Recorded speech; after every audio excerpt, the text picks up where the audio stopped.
Brad Pomerance. This is Charter California Edition, and thank you for joining us. Our guest, Joe Santora, he is a council member in Glendora.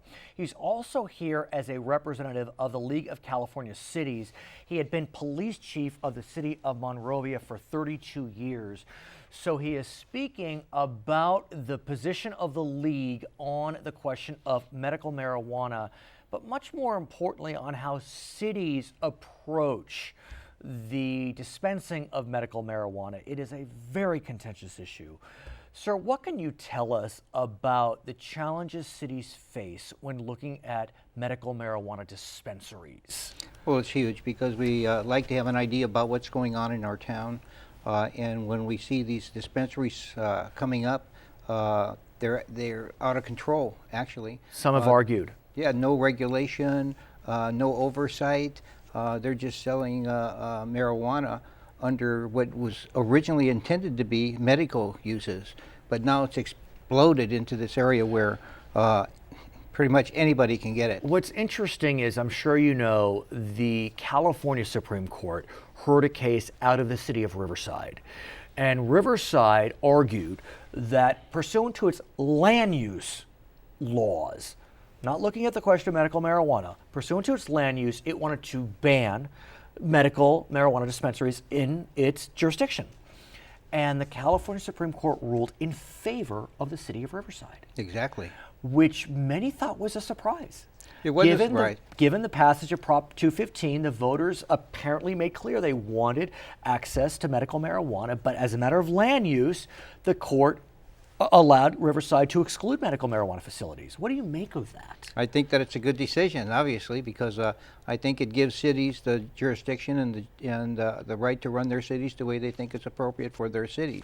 But how do you balance the voters' intent, which was made clear with Prop 215 in 1986, with the city's desire? Yeah, well, it's a tricky balance. Yeah, the difference is Prop 215 was focused on medical marijuana. And what cities saw was it moving out of that area to where it wasn't just medical marijuana. Medical marijuana was intended to be a physician working with a patient who was sick and not distributing marijuana to every person who wants to get loaded. I mean, it's just a different situation. And we're glad that the court made that decision because part of this Senate bill. And let's talk about that because we need to go there in a second. Because what we know is that cities are incredibly frustrated. Long Beach had a lottery system that was struck down. Los Angeles had a system. It went to the voters. I mean, there's just a lot of confusion about what cities can and cannot do. There has been legislation that's gone in and out of Sacramento that thought it was gonna pass. It never passed.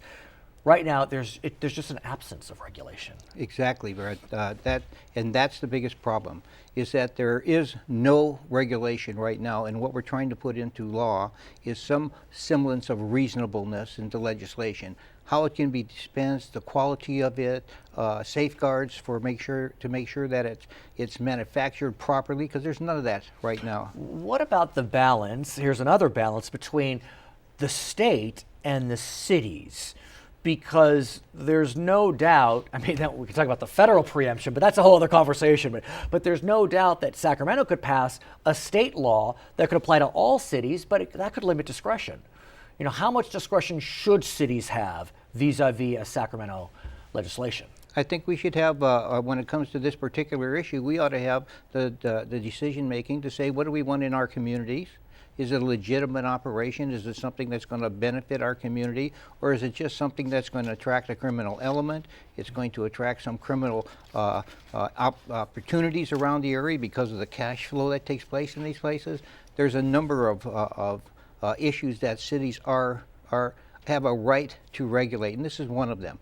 And it's a health issue for the people in the community. At this stage, the league has authored its own proposal. And that proposal would lean in favor of local control on the question of medical marijuana regulation.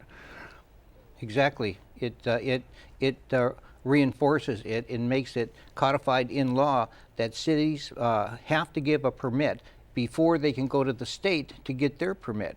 to put a marijuana dispensary in our community. Here- So without that permit, they can't go Right. to the state. But here's the challenge. Look, this is a very diverse state with divergent interests, different desires, not so much even north-south, but coastal and inland. And let's just, for argument's sake, presume that there is some medical benefit to marijuana, for argument's sake. If you're living on the coast, it's more likely that you will live in a city whereby medical marijuana would be easily accessible. If you're living inland, under the proposal you offer, it's more likely that it will not be accessible. That begs the question about Prop 215. I mean, we become two different states, even though the state passed 215. Yeah, well, we understand that the the state has their responsibility, but understand, even this is a medical marijuana issue. It's not legalizing marijuana for recreational use at all. No, of course. There's none of that involved with this. This is simply saying this is a medical marijuana issue.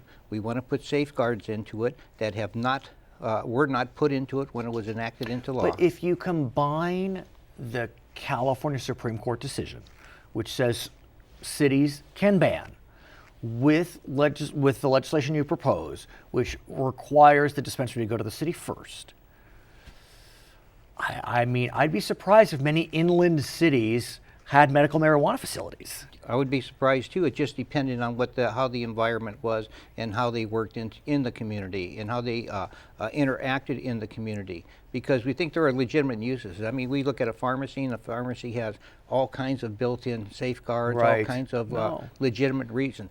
This here, it has none of that because the federal government recognizes marijuana as a level 1 drug. That's a whole other challenge. And so what would probably be best is if they recognize marijuana as a drug, and then they could regulate it like they regulate every other type of drug. But not here. Here it's a recommendation, and you can go there and you can make you can get it, and there's no structure in the process at all.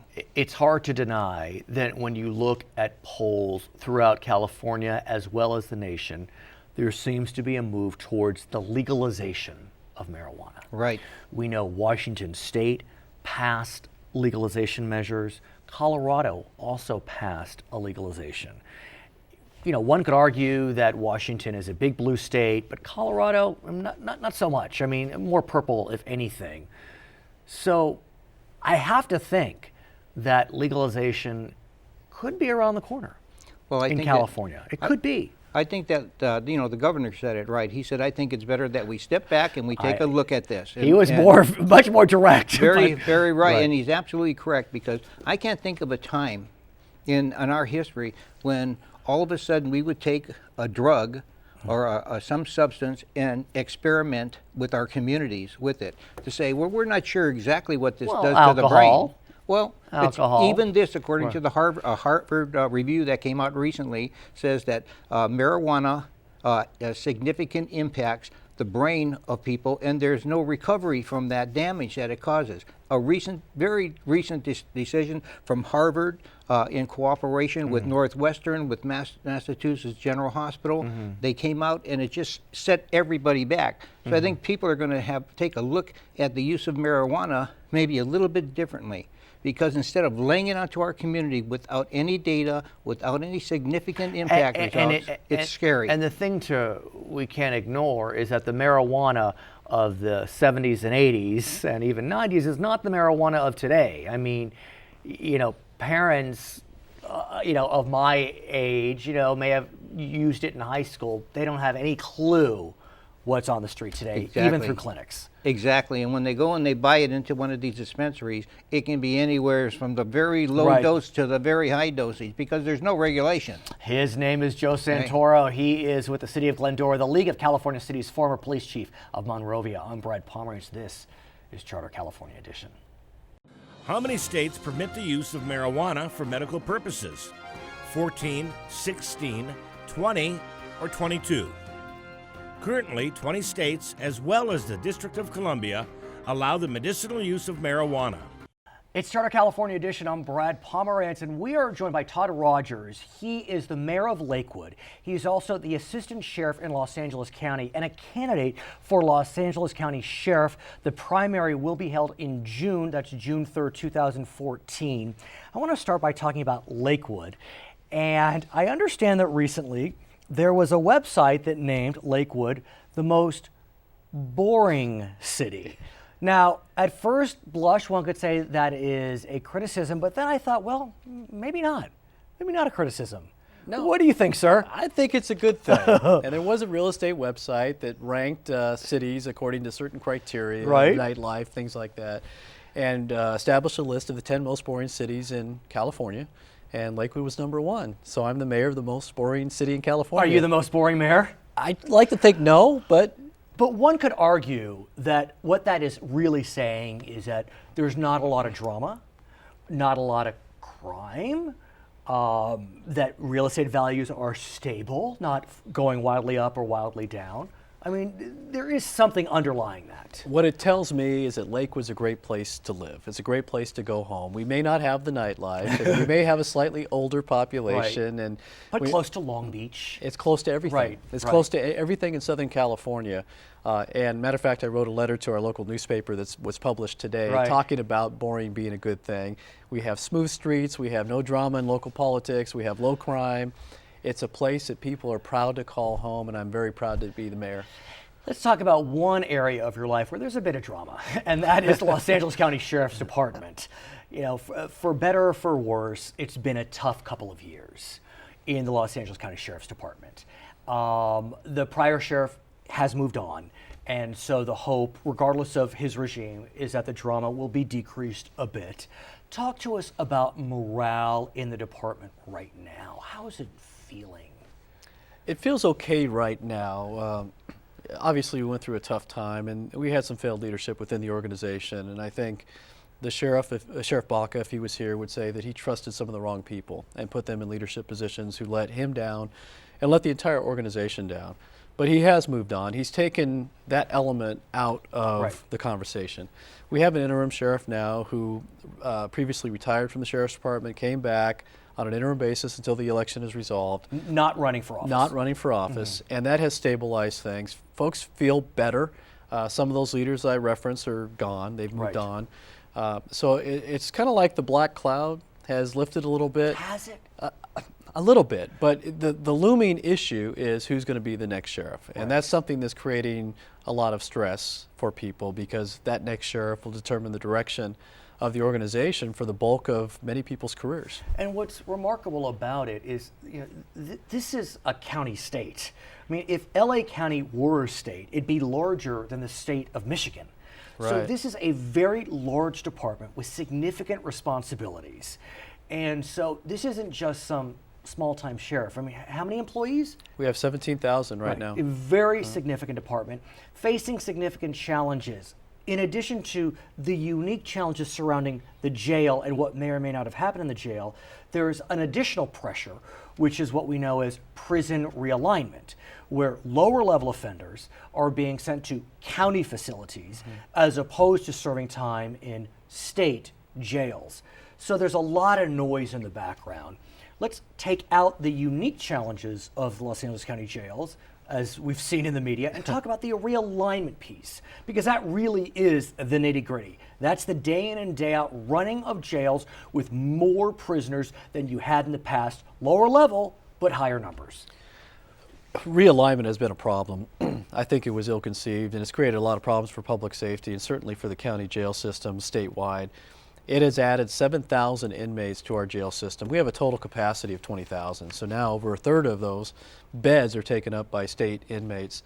The other issue with it is the inmates, the non-non-nons, the non-serious, non-sexual, non-violent offenders that are being moved to county jails and released into our communities.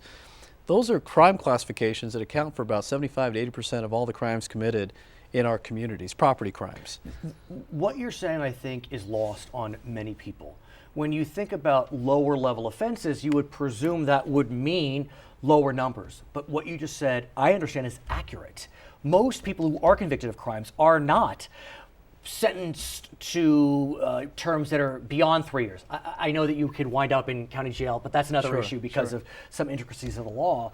So in the final analysis, the counties really are now the main location for incarceration in the state of California. I don't know if we say the main, but certainly a significant, and that number is only going to get bigger. Right. The 7,000 number is probably going to grow to 10,000. And then we have also these inmates who are going to get released from the county jail system. They're not going to be there forever, although the sentences are increasing. They're going to be released into the community. And the other problem with AB 109 is we don't have probation that we can put them on. They have no tail. But they could have a tail. I mean, if the DA created a split sentence, as the DA is doing in other counties, there could be a tail. Is that something that the sheriff can work with the DA on in this county? Certainly, but that means they're going to get out of jail even sooner. What I'd like Well to see, stated. they're already doing 50% of their time. The legislation mandates that as long as they're on good behavior, they'll come and do 50% of their state sentence and be released with no tail. What I'd like to see is that they continue to serve 50%. We can look at split sentencing for some inmates if we have a proper risk assessment tool. But I would like to have a probation or parole after release so law enforcement can follow up with these property criminals and to make sure they're not reoffending. Here's the challenge, though. I guess I would say I feel your pain as it relates to AB 109. The challenge, though, is that one could argue Governor Brown didn't have much choice. And he literally has a federal court that has ordered him to contract the size of the California prison population based upon a U.S. Supreme Court decision. Right. Some would argue, miraculously, he was able to get an extension for a couple of years. No one thought that was coming down the pike. So there is a little wiggle room. So given this federal court order, where should he go? What can the sheriff of LA County say to the governor to try to make this situation more palatable? Well, I would say let's make some tweaks to AB 109. I understand he had to reduce the population. They also needed to save $500 million, which is what the state benefited from. The problem is that that burden was transferred to the counties, and we're not getting enough money. It costs the Los Angeles County jail system about $200 million a year to handle the AB 109 impact, and we're only getting about $176 million. There's one provision I keep hearing about, and to me it seems as if it should be considered even further, but I'm hearing that it's getting bottled up. It's the following. When AB 109 passed, the presumption was that for the triple nons, they would be serving 3 years or less in the county facilities. But because of the way the law was written, and I referenced this earlier, someone could get a sentence beyond the 3 years, even though that crime was a triple non. And I know in LA County, there are some prisoners that are serving 10, 15-year sentences. I think it's fair to say the county was not built to serve needs for prisoners of 10 or 15 years. That is absolutely correct. We're not. We're turning the county jails into state prisons, and we're not equipped to deal with it. And so could there be a new fix whereby maybe there'd be a swap where someone who's serving the end of their term in a state facility could come to the county and the county could send the person sentenced to 10 to 15 years to the state? Because like you said, I mean, medical needs, the county's just not ready.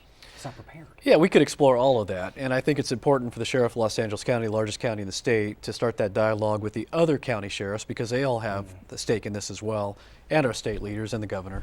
So in our final moments, you're out and about, you're talking to 10 million county residents, presumably. What are you hearing?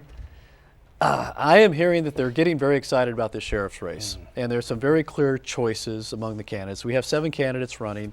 They're from all over the place. We have a couple of outsiders. We have some retired people. We have a couple of insiders who are still working within the organization.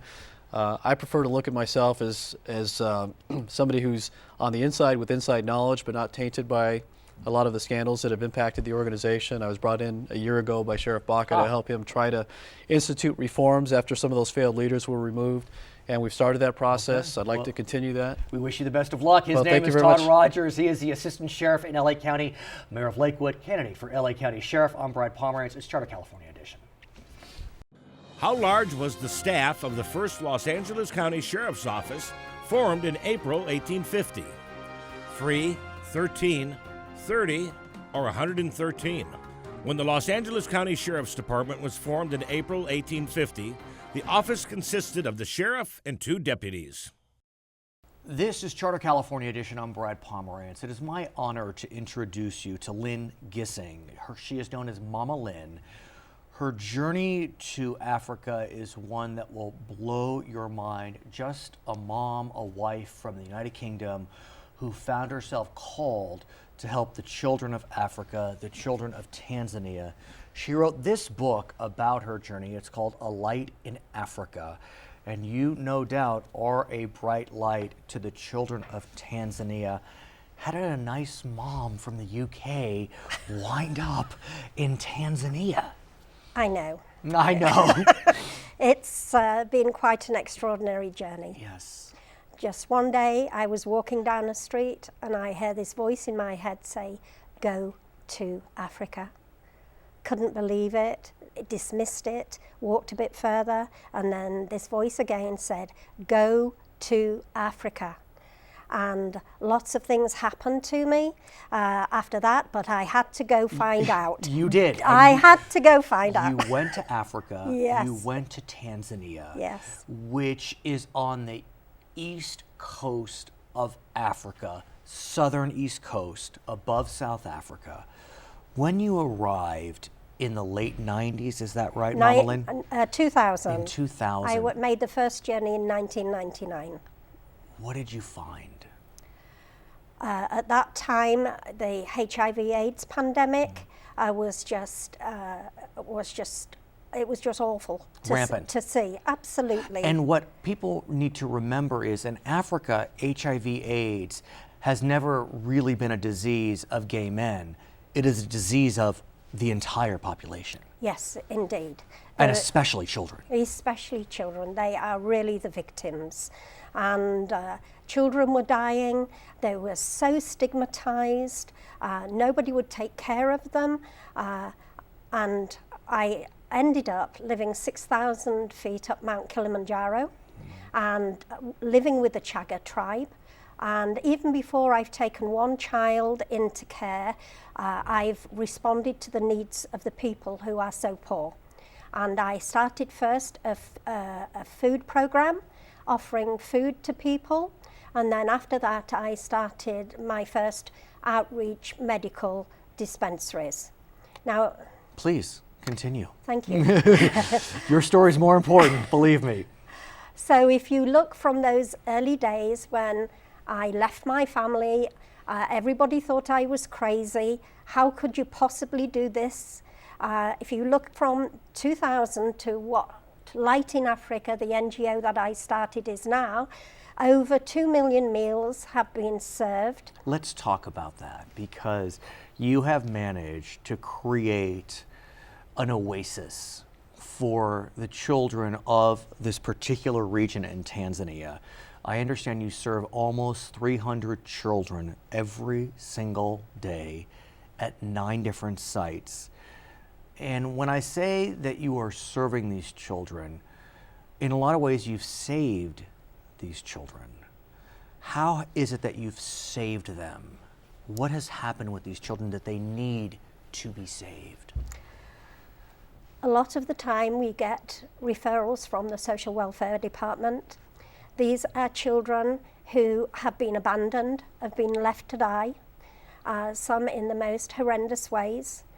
That's also documented in the book. Some of the children we find who are being really neglected in our outreach medical dispensaries when we go right out into the bush with the doctors. Literally. Literally. Literally. Yeah. I mean, if I was to tell you that 5-year-old children have got gonorrhea, you know, it's just mind-blowing.